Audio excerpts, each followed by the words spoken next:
자, 오늘은 부사이품을 하는데, 부사이라는 뜻은 생각으로는 도저히 알 수 없는, 이해할 수 없는 그런 내용들입니다.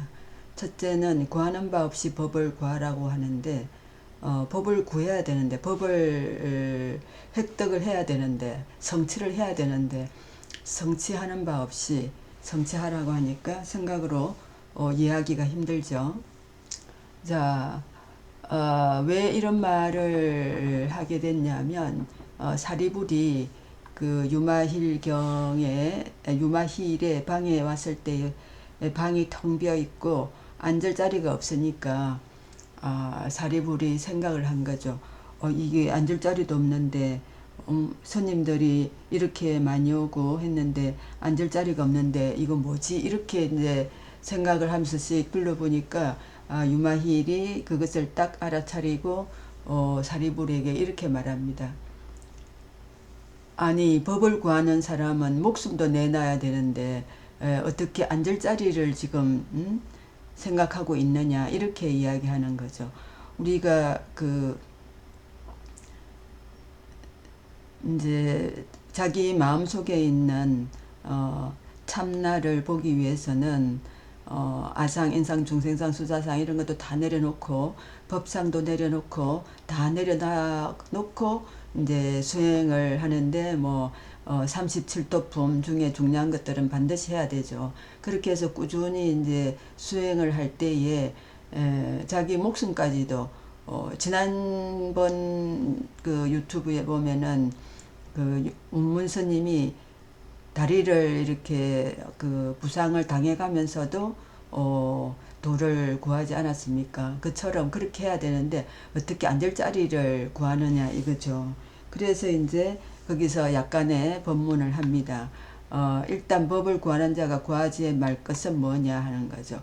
색수상행식, 이거는 우리가 몸을 가지고 인간이다 사람이다 하는 여러 가지 생각들 하죠. 그런 걸 하면 안 된다는 거죠. 18개는 우리 얼굴에 있는 것에서부터 시작되는 안이비설신이 눈으로 색을 보죠. 모습을 보죠.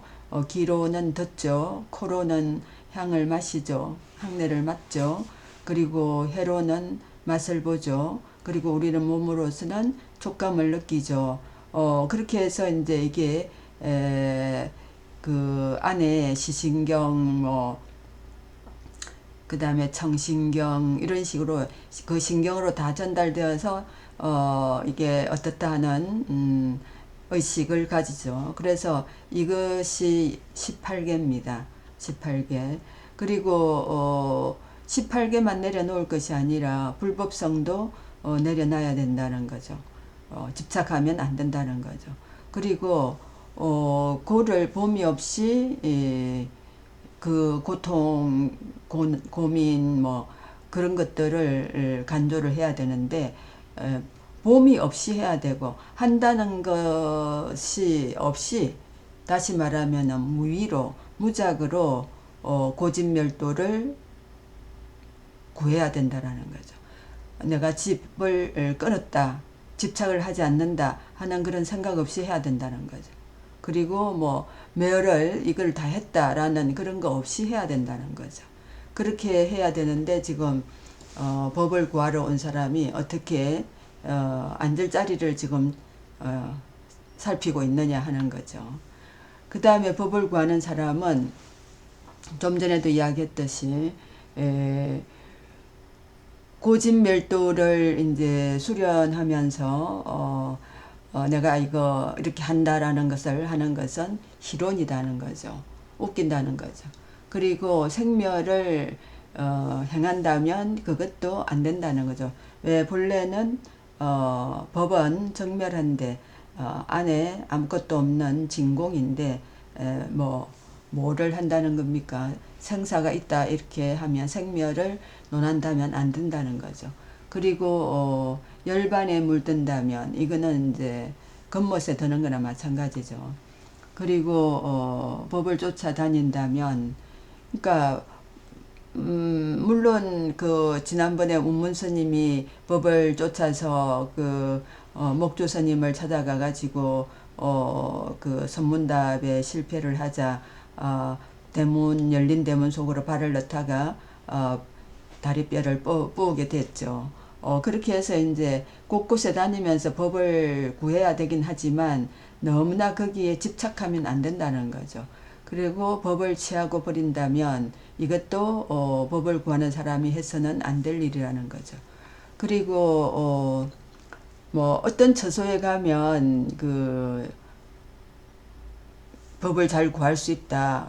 그래서 목주 스님한테 많은 그 납자들이 그 성녀들이 선수행을 하는 성녀들이 모여드는 이유가 그 목주 스님한테 어떻게 그 수승한 도를 한번 얻어볼까 싶어 가지고 그 처소에 그렇게 집착하면 안 된다는 거죠. 어디에 집착하지 말라는 겁니다.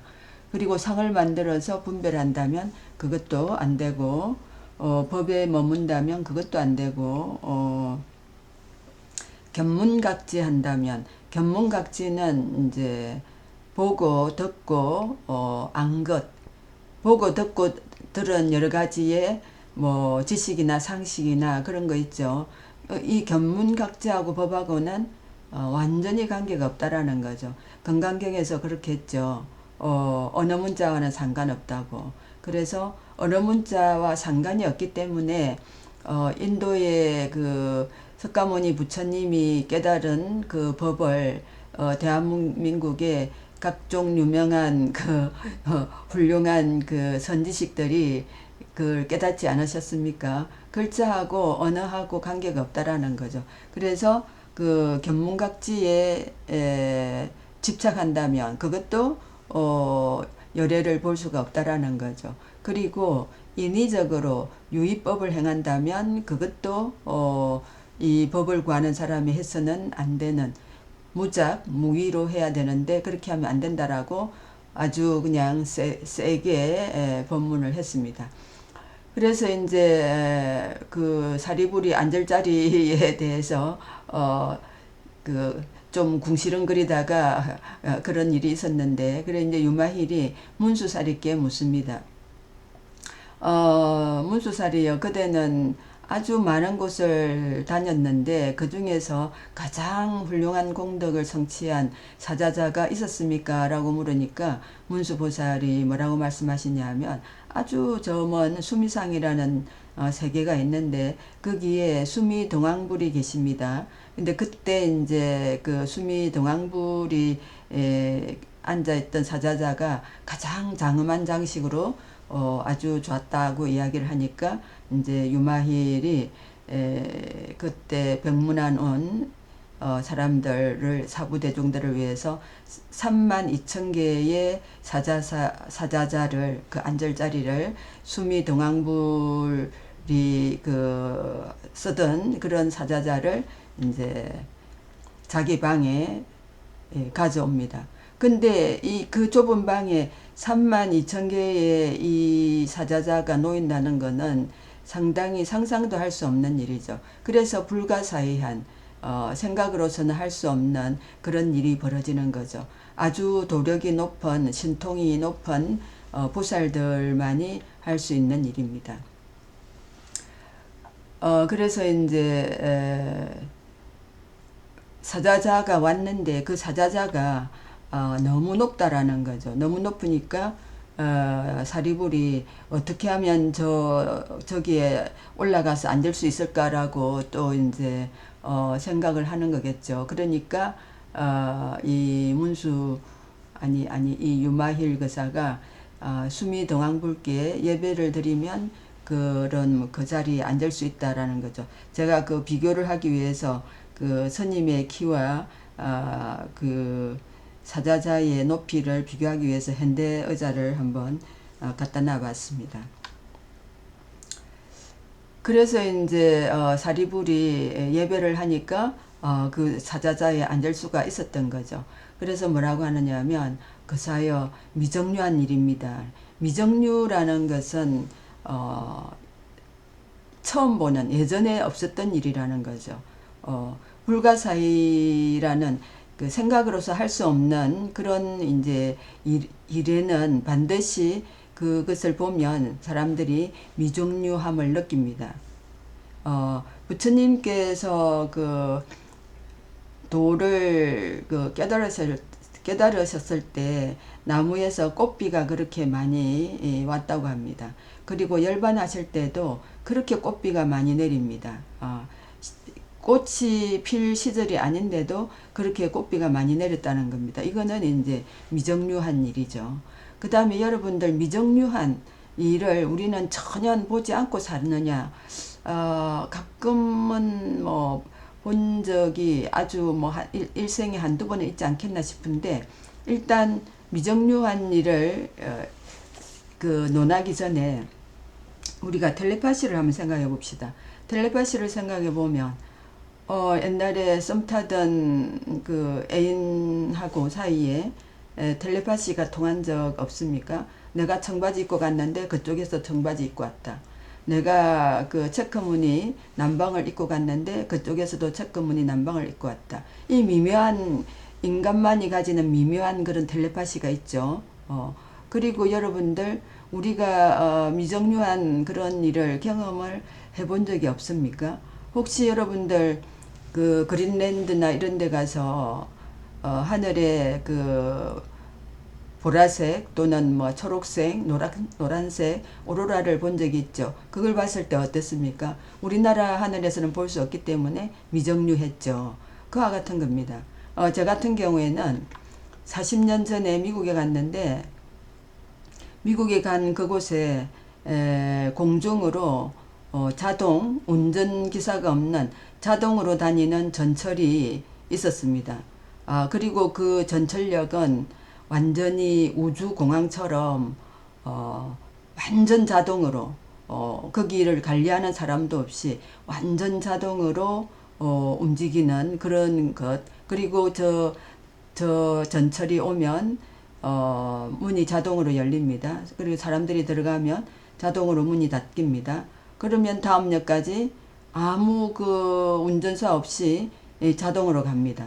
40년 전에 저런 일을 봤을 때에 저는 문화 충격을 느꼈습니다. 너무 미정류하기 때문에. 그래서 우리가 살아가면서 미정류한 일은 가끔 한두 가지 뭐 몇십 년 만에 한 번씩 보는데, 그런데 도력이 높은 보살들은 아주 미정류한 일들을 자주 하실 수가 있다라는 겁니다. 그래서 어떤 일까지 할 수 있느냐 하면 그 불교가 그 인도 북부 지방에 에서 성하였기 때문에 거기서 그 히말라야 산이 보이죠. 그 히말라야 산에 있는 가장 높은 산을 이제 불교에서는 수미산이라고 하는데, 그 수미산을 계자씨 속에다가 넣을 수도 있다라는 거죠. 이렇게 그리고 우리 그 보살들, 그 보살님들의 그 털구멍 속에다가 사대해 큰 바다 네 개를 이 털구멍 속에도 넣을 수 있다라는 거죠. 이거는 이제 일종의 비유이기도 하지만 그 비유 못지않게 엄청난 신통력으로 이 법문을, 불가사의한 법문을 듣는 사람들에게는 그게 통한다는 거죠. 그래서 이것을 불가사의한 해탈법문이라고 하는데, 이 유마힐 소설경뿐만 아니라 그 화엄경을 이렇게 읽고 그 의상대사가 지은 법성계 속에 보면 일미진중 함시방 이런 말씀을 하십니다. 개송이 있습니다. 하나의 그 미진은 작은 먼지잖아요. 그 속에 시방세계를 다 포함할 수가 있다라는 겁니다. 그리고 불가사의한 해탈에 머무는 보살들은 뭐 여러 가지 일들을 할 수가 있는데, 오른 손바닥에 세계를 올려놓고 다른 데 보낼 수도 있고, 뭐 7일을 1급으로 만들 수도 있고, 그죠? 그런 식으로 할 수 있다는 겁니다. 그리고 신통력을 발휘해서 아주 높은 곳에 있는 바루를 공중부양해서 가지고 내려올 수도 있습니다. 오늘은 여기까지 하겠습니다. 경청해 주셔서 감사합니다.